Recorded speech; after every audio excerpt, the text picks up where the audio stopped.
We're always internally discussing, how do we not only engage volunteers, but use that opportunity as a way to not tell people how to think, but to encourage them to think about steps they could take in terms of not wasting food and or being a part of food justice in their own communities, taking that back.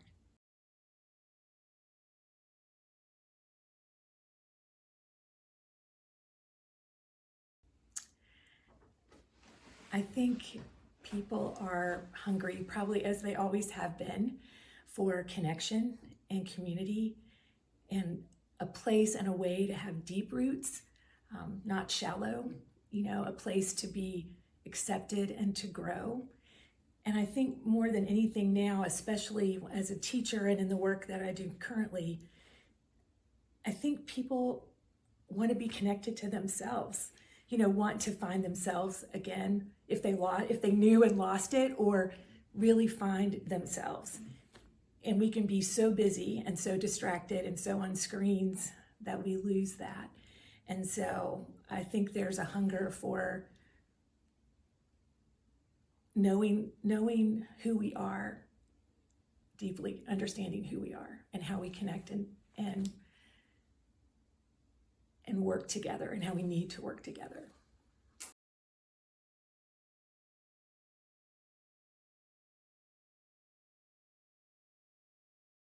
I do think that, because of those hungers, and I think again, because of the work that I do currently with the Society of St. Andrew, we do a lot of work with feeding agencies or agencies who do, they're community service agencies. They're providing healthcare, counseling, and shelter for people who are in transition. They're providing food.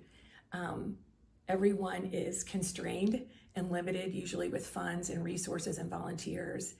And yet they still keep adding programs, keep seeing a need and figuring out a way to address it, and learning to leverage strengths of agencies.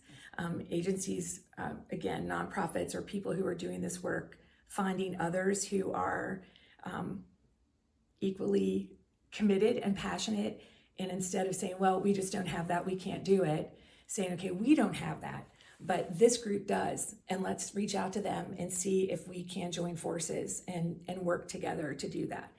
Joining together, it's not sort of stay only in your lane, it's drive together, right? You're joining forces and working together. And that's a real particular example, but I do think that's happening more and more, especially in our country. Locally, I feel like there are Bedford Urban Gardens, the Shower and Suds is another, the Warming Shelter, Bedford Get Together. I think groups that want us to see all that we have in common and all that we have to celebrate here in our community.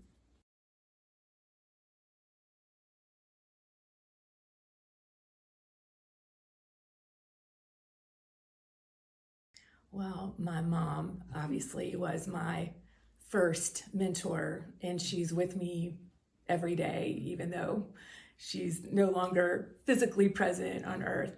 I feel her presence in everything I do. And I think when I reflect about what made her such a great mother and mentor, is not just the love and the support and the nurturing of a parent, but my mom, I think, really paid attention to.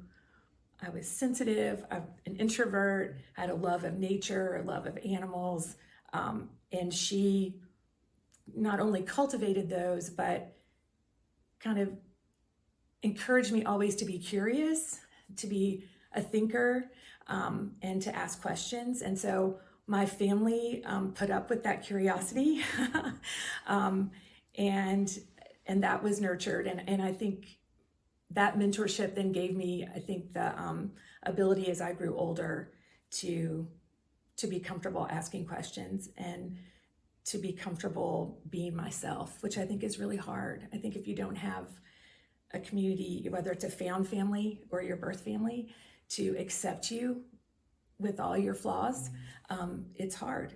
And I was really blessed that I had that. I grew up in the Christian tradition.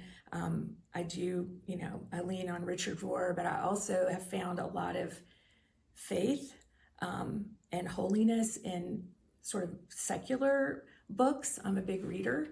So most recently, Braiding Sweetgrass by Robin Wall Kimmerer. I feel like that's a holy text. It just really speaks to me, as do the writings of John Muir, Booker T. Washington, Art of Jacob Lawrence. Like I've also just always been influenced too by what I read and thinking about the work that people have done or music that I hear. There's a line in a U2 song, one, and the line is, we get to carry each other. It's not we have to, we get to. And understanding that it's this opportunity or privilege that we have to help one another. And it's not me giving and you taking, we're both giving and receiving. It's mutual. I've just really been surrounded by a lot of care, and then from that want to surround others with care and acceptance.